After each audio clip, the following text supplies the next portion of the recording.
నెల్లూరు జిల్లా గూడూరులో టీడీపీ మహానాడు వేడుకలు అట్టహాసంగా ప్రారంభమయ్యాయి. 2 రోజుల పాటు సాగే ఈ కార్యక్రమానికి నియోజకవర్గ టీడీపీ శ్రేణులు పెద్ద ఎత్తున హాజరయ్యారు. స్థానిక ఎమ్మెల్యే పాసం సునీల్ కుమార్ ముఖ్య నేతలతో కలిసి ఎన్టీఆర్ విగ్రహానికి పూలమాలలు వేసి ఘనంగా నివాళులర్పించారు.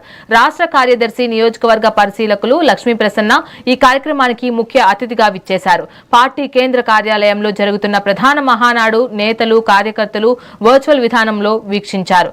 నియోజకవర్గ వ్యాప్తంగా ఉన్న మండలాల వారీగా ఈ మహానాడు కార్యక్రమాలను ఘనంగా నిర్వహిస్తున్నారు.